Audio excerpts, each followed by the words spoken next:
Usapan natin, mga kababayan. Nako, maraming nagulat sa balita na to ha. Prop Clarita Carlos, mga ka-GPnatics. Umamin nga ba na si Sara Duterte ang gusto niyang maging presidente, mga kababayan? So, bye-bye, Presidente BBM na ba, mga kababayan? Or DDS na ba? Itong si Prop Clarita Carlos ngayon, mga ka-GPnatics. Yan po ang katanungan. Dahil sa kanya pong post, mga kababayan, ay tila nagtaka at marami po ang naggulumihanan. Marami po, mga ka-GPnatics, ang umalma dito po sa post ni Clarita Carlos. Bakit? Ano po yung kanyang post, mga ka-GPnatics? Ito po.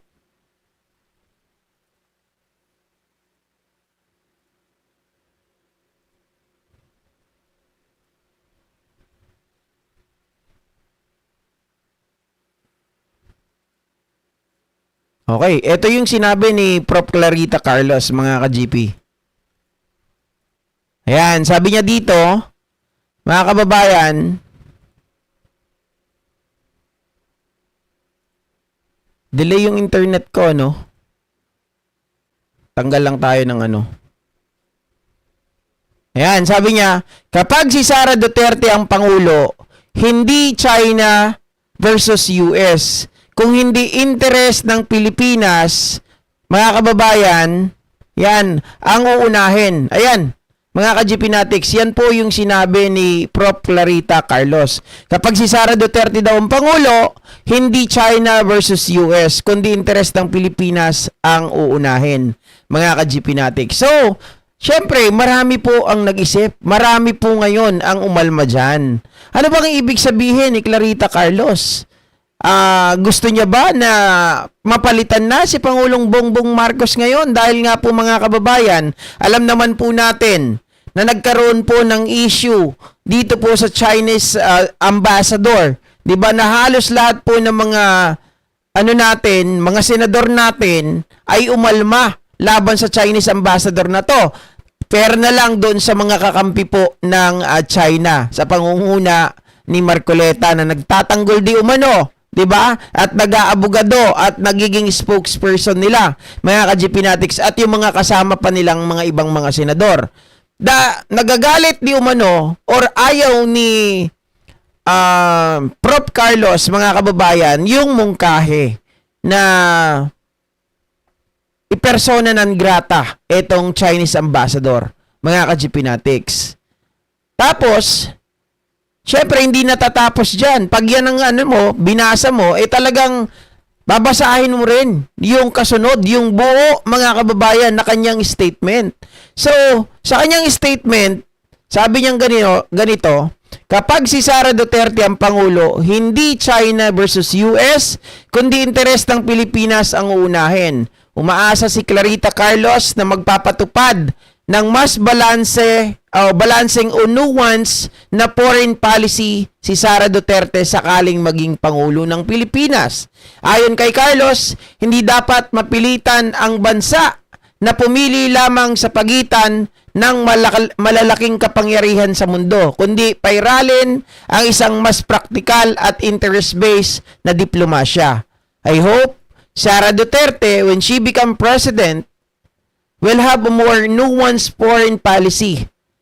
Means you're not choosing between these two hegemons, but you have a more nuanced foreign policy. Whichever ones give us channels for selling our banana, pineapple, etc., economic diplomacy, we go there. Sabi ni Clarita Carlos. Para sa political analyst, mahalagang unahin ng susunod na liderato ang economic policy, kung saan ang ugnayang panlabas ay direktang nakikinabang ang mga produktong Pilipino at ang kabuhayan ng mga mamamayan. Ano ang sa inyo dito, mga kababayan? Kasi para sa akin, kung ako po ang inyong tatanungin, ito ay maliwanag, mga ka-GPnatics, na ayaw ni Prof. Clarita Carlos yung nangyayari ngayon or yung policy na sinusunod ni Pangulong Bongbong Marcos hinggil po, mga kababayan, dito sa paglaban sa China. Well, ako sa totoo lang, hindi naman natin nilalabanan talaga ang China pagdating po sa produkto, di ba? hindi natin nilalabanan. Hindi po tayo kumukontra kasi meron pa nga tayong ano niyan eh. Pagdating po sa produkto, hindi po tayo natatapos doon, mga ka-GP Natics. Tayo ay nagpapalitan pa rin ng produkto dito po sa China. Ang pinag-uusapan lang talaga natin dito ay tungkol po sa West Philippine Sea. Hindi naman tungkol sa mga ano natin eh. Hindi naman tungkol po dun sa mga produkto. 'Di ba? Pagdating sa mga produkto, hindi naman pinutol 'yan eh. Patuloy pa rin tayo na nakikipagkalakalan sa China. Ang hindi lang po talaga tayo o hindi natin pagkasunduan ay ang West Philippine Sea. Pero hindi po nangangahulugan na mas pinipili po natin ang US or pinipili ni Pangulong Bongbong Marcos ang US over China. Hindi po ganoon. Pero dito sa statement na ito, mga ka-GP Natics, ang labas sa akin ay talagang ayaw ni Clarita Carlos dito po, mga kababayan, pagdating po sa pamumuno at ginawang policy ni Pangulong Bongbong Marcos. 'Di ba? So ngayon, sabi niya, kumbaga parang bigo siya. Kaya umaasa siya pag si Sara Duterte ang nanalo sa 2028, mga kababayan, ay dapat ito ay maging patas. Dapat hindi siya titingin sa iisa lang, mga kababayan. Kung saan daw tayo makikinabang, ay doon tayo kakampi. 'Di ba? Sabi niya gano'n eh. Ayon kay Carlos, hindi dapat mapilitan ang bansa na pumili lamang sa pagitan ng malalaking kapangyarihan sa mundo, kundi pairahin ng isang mas praktikal at interest-based na diplomasya. I hope Sara, when she becomes president, will have a more nuanced foreign policy. Means you're not choosing between these two hegemons, but you have a more nuanced foreign policy, whichever ones give us channels for selling our banana, pineapple, etc., economic diplomacy, we go there. So parang, sabi niya, hindi siya mamimili. Hindi dapat mamili. Hindi dapat, mga kababayan, matapos doon sa, di ba? Pero lumalabas dito, parang kinokontra niya rin yung kanyang sinasabi. Kasi kung sino daw magbibigay ng channel, para tayo makapagbenta ng banana, pineapple, etc., economic policy, diplomacy, we go there. So, ibig sabihin, may kakampihan ka pa rin. Paano pag hindi ka binigyan ng channel ng US? 'Di ba? Tapos binigyan ka ng channel ng China na makapag-sell ng banana, pineapple, etc., di doon ka kakampi. 'Di ba? I don't know, mga kababayan, kung tama ako Kasi parang ito ay complete opposite ng kanyang sinasabi na dapat huwag tayong mamili sa pagitan ng malalaking makapangyarihan sa mundo. 'Di ba? Pero sabi niya dito, whichever one give us channel for selling our banana, pineapple, etc., economic diplomacy, we go there. So, it's a complete opposite. 'Di ba? Kayo ba, mga ka-GP Natics?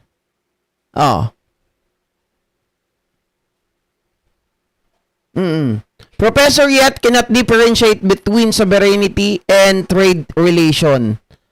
Impeachment kay Sara, please ituloy na po, sabi ni Esther Rappol. Isa lang gusto ng mga animal, DD shit, na pabagsakin ang PBBM admin. Pero ang tanong ko sa inyo, base dun sa statement ni Prof. Clarita Carlos, ibig bang sabihin nito ay bumibitaw na siya sa administrasyon ni Pangulong Bongbong Marcos?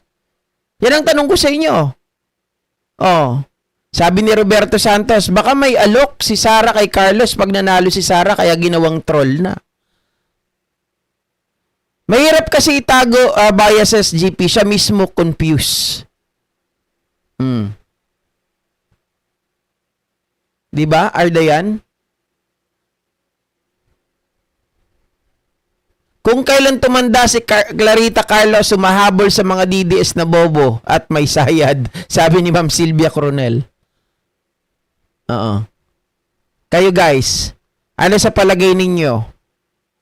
Kasi ano to, may pagpapakita na to ng pagbitaw kay Pangulong Bongbong Marcos. Ibig sabihin, hindi niya gusto. 'Di ba yung policy ni Pangulong Bongbong Marcos? Kaya lang, doon sa kanyang sinasabi or statement, mga kababayan, nagkokontrahan din yun. Nagkokontrahan din kasi may trade relation tayo sa China eh. Hindi naman po napuputol yun. Ang hidwaan natin ay tungkol po sa pagkiklaim ng West Philippine Sea. 'Di ba? Oh. Di kaya nag-uulyanin na kabsat? Ay, hindi ko po alam. Sir Juanito Roque. Hindi ko po alam kung nag-uulyanin na kasi may edad na rin si Clarita Carlos. 'Di ba? Oh. Sabi ni Ma'am Margie Barcebal, bumibitaw na talaga, laking alok diyan kay Carlos. Parelevant din ang matanda. Sabi ni Ma'am Lorena Pajardo. Sabi naman ni Ma'am Carmen Lee, yung babaeng NPA, yan pilit nila kasabwat si PBBM sa flood control. Ay, nandun pa rin sa unang topic si Ma'am Carmen Lee, no? Pero guys, nakakadismaya kasi isa sa mga hinangaan ko to, no? Marami na ngayon sa totoo lang, yung una, yung isang loyalist si Rita Gadi, 'di ba? Na dati ay lagi nagtatanggol sa pangulo 'yon. DDS na rin ata 'yon. Kumalas na 'yon kay Pangulong Bongbong Marcos. Ngayon naman itong si Clarita Carlos na mababasa ko, etong kanyang statement na to, medyo hindi maganda ang dating sa akin kasi parang nananalangin na siya, mga kababayan, na si Pangulong Bongbong Marcos ay parang hindi na mag-exist ganun o kaya mapalitan na sa pwesto nitong si Sara Duterte, mga kababayan, dahil nga sa pulisiya na to. Dahil hindi po, mga kababayan, sumunod si Pangulong Bongbong Marcos sa gusto nila na mangyari na dapat tayo, parang kasi ang dating sa akin, dapat i-please natin yung mga malalaking bansa na to, parehas. 'Di ba? Hindi naman pwedeng ganun. Kasi, mga kababayan, yung sa arbitral ruling, pagdating sa West Philippine Sea na usapan, yun ay in-award sa atin. Hindi pwede na sabihin natin or susundin yung sinabi ni Digong, uy, tubig lang naman yan eh. Bakit hindi nyo ipamigay? 'Di ba? Oh, tubig lang ba talaga yon? Nakita nyo ngayon kung ano yung, mga kababayan, yung na-discover nila? 'Di ba? Nalangis? Oh, kung pinigin natin yan, di ba makikinabang? Sabi ni Sir Juanito Roque, kapag wala nang mahita, mag-over the bakod na kabsat. Nag-uulyanin na siya or nababaloy na katulad niya si Sara na hawa na. Ma'am Liberty Torino, wag na lang siya nagdadada si Carlos, nagbumurang kamyas. Ayan na natin, matanda na yan, sabi ni Mother Tess. Oh, mag-team do tayo lahat ng mga yan. Sabi ni Legaspi, Clarita Carlos, nabayaran na ng China? Hindi ko rin alam eh. Mga kababayan, kaya nga gusto ko marinig ko o mabasa ko yung mga komento nyo hinggil sa bagay na to. Para, baka ako lang yung nag-iisip ng hindi maganda. Baka ang dating sa akin ay hindi maganda pero ang dating sa inyo ay maganda. So, kaya gusto ko malaman, mga kababayan. Kahit ulit-ulitin ko eh. Ang dating dito sa akin, ayaw niya kay Pangulong Bongbong Marcos sa pulisiya na sinusunod ni Pangulong Bongbong Marcos. Oh. Kaya umaasa siya na si Sara Duterte pag naging Pangulo. Pero dito, kapag si Sara Duterte ang Pangulo kasi, hindi naman niya sinabi dito guys na kapag si Sara Duterte ang naging Pangulo. Hindi niya sinabing ganoon, di ba? Pero ang pagkakasulat, mga ka-GPnatics, kapag si Sara Duterte ang Pangulo, ibig sabihin yan, Ibig sabihin yan, ay gusto nila ASAP, as soon as possible, si Sara Duterte ang Pangulo at hindi si Pangulong Bongbong Marcos. Hindi niya sinabi dito na kapag si Sara Duterte ang naging Pangulo sa 2028. Pero dito, sa pang-apat, I hope Sara Duterte when she becomes president. Ano pa rin eh? When she becomes president, hindi pa rin 2028. So mga kababayan, umaasa pa rin pala, ang dating sa akin, umaasa sila na matanggal, ma-impeach, or kaya masipa si Pangulong Bongbong Marcos sa Malacanang at si Sara ang papalit. Ganun ang dating sa akin. Sana mali ako. 'Di ba? Sana mali ako, pero yun talaga yung nakikita ko eh. Oo, sabi ni Ma'am Mari Bigiray, at sa mga post niya, hate na hate niya ang US, malamang nabayaran ng China. Nako. Oh, pag si Sara fake Pilipino naging president, wala ng Pilipinas, hindi. Good luck, goodbye. Oh. Maka-opinion ni Clarita yan, akala niya matino si Sara. Ano naman nagawa ni Sara? Puro pagbubulsa ng pera ng bayan. Oh, kung opinion man ito ni Clarita Carlos, does this mean that she doesn't want PBBM anymore? That she doesn't want the policy of PBBM? Ganun ba yon? Anong polisiya ba ang gusto niya mangyari? Maging tuta tayo ng China? Na ipamigay natin yung pinag-aagawa na West Philippine Sea? Na ang gawin ni Pangulong Bongbong Marcos ay, mga kababayan, tawag dito, yung secret agreement ni Digong at ng China ay sundin ni Pangulong Bongbong Marcos? Ganun ba yon? Ang lumalabas dito, mga ka-GPnatics, talagang, yung interest nila dito, gusto niya, parang lumalabas, interest ng mga Duterte, ang dapat sinunod para walang away, ganun. Wala ngang away, pero tayo naman nagpapatinag, tayo naman nagpapabuli. Ganun ba yun? Oh.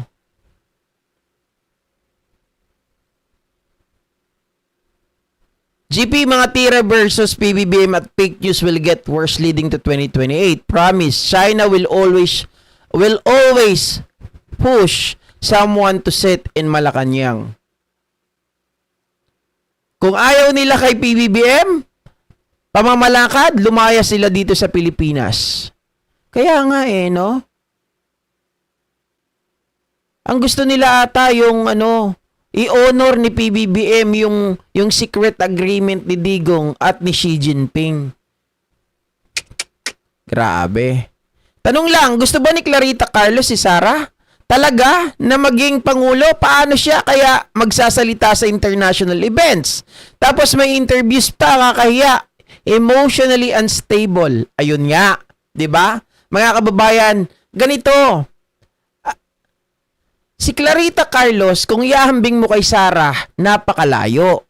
Tapos, mga ka-GPnatics, kapag sinabi talaga ito ni Carlos, kasi, I have a feeling na hindi niya rin sinabi to, diba?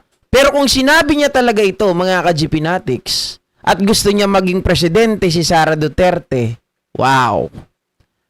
It's really, really, really, really wow.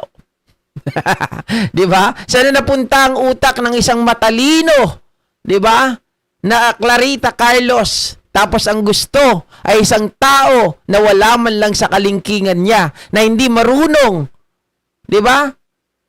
Mga kababayan, gusto sa mga interview laging merong may script. Oh. Hindi mo makausap nang maayos. Anak ng tinapa, mga ka-GPnatics, hindi ata marunong magsalita ng straight English to, walang kopya Oh. Gusto laging advance yung mga questionnaire.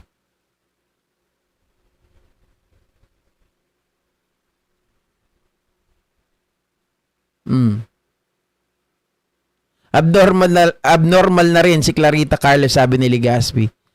Oh. Hindi ako pabor na makuha ating karagatan ng China. Oo, 'di ba? Mga ka-GPnatics. Siguro may promise kay Clarita Carlos na maging ES ni Sara Duterte, patay tayo diyan. Matagal nang menopause si Clarita Carlos. Gusto kasi ng China na makuha ang Pilipinas para mapalitan nila ang base ng Amerika. Oo, meron pa ngayon mga kababayan. Ito ha, ang nakikita ko sa mga post ng DDS ngayon, kasi nung nakita ko tong post na to, dinaghanap ako sa mga DDS. Alam mo ang post nila mga ka-GP Natics? Layas, ano ba yung mga base dito sa atin? 'Di ba? Yung mga base, nakalimutan ko yung tawag. Nakita ko kanina sa mga post nila, layas mga Amerikano. Mga kababayan, yun ang sinasabi nila. Nakalimutan ko yung mga base ng Amerikano dito. Yun. So parang feeling ko mga ka-GP Natics, activated itong mga to. O yun, EDCA site. Salamat, Argo. Yun ang sabi ng mga DDS ngayon. Okay? Isara ang EDCA sites, pauwiin, palayasin ang mga Amerikano. Oh, mga kababayan, merong connection. Kumbaga parang sa Committee on Justice, may nexus. 'Di ba? May connection. Yung sinasabi dito. Foreign policy kasi pinag-uusapan dito eh. EDCA sites, mga kababayan, policy din yun. Foreign policy din. 'Di ba? Oh. Parang may kinalaman eh. Parang may nexus tong dalawang to. The reason maging ES kasi bobo si Sara para humarap sa other delegates. Kawawa ang bansa natin pag si Sara ang presidente, ubos ang pera ng bahayan. Oo lang ng oo yan, guys. 'Di ba baka mas malalayan kay Cory pag nagkataon. Aminin na natin, si Cory talaga ay naging tuta lang. 'Di ba parang siya ay display. Dahil yung mga yung vice president niya at yung iba pa na mga nakasama niya, mga kababayan, halos lang yun ang mga nag-uutos sa kanya sa mga gagawin. Parang sila nagpapatakbo ng bansa noon. Dami lang. Etong si Cory. 'Di ba? Aray ko. Diyos ko. Ano nangyayari sa Pilipinas, mga kababayan? Yung mga matatalino, kapag napunta at naging DDS, di natin alam kung saan napupunta yung utak. Nagbigla na lang naglalaho. Parang napupunta sa talampakan. 'Di ba? Subukan lang ng China para maturuan ng leksyon ni Trump ang mga traidor. Si Cory ang dahilan humina ang sandatahan natin, pinalayas pa ang US bases. Hindi lang baka mas malala, GP, kundi malamang mas malala pa. Matagal na nating kakampi ang US, sabi ni Elroy Alcantara. Kailan lang bilib na bilib si Clarita Carlos kay PBBM, Machiavellian pa tawag niya, 'di ba? Ngayon bumaliktad na, naging didilis ang utak tayo na rin. Ay nako, mga kababayan, I'm very interested where Duterte's get their 150 million a month kay Kaufman kung sal. Nako, nagtataka pa kayo, mga ka-GP Natics. Alam nyo, marami ang mga pinatago, hindi sa pamilya nila. Nasa ibang tao yan, nandun sa mga DDS yan, yung mga pera ng mga yan. Maniwala kayo sa akin. Yung iba nga ngayon, sinasabi nila, eto daw yung mga ka-GP Natics, etong business ng Siomai franchise. Yung dalawa daw, di umano. Doon daw parang meron daw itong kinalaman sa flood control na parang doon daw pinapadala, mga kababayan, yung pera, kaya ngayon iniimbestigahan ng AMLA. 'Di ba? Hindi maganda pag babae ang maging presidente. Kung si GMA na matalino nga, wala ding nangyari. What more on si Sara? Buhay mga illegal loggers at drug lords. Ay nako. Okay, so iwanan na natin yan, mga kababayan. Dito naman tayo. Pag-usapan natin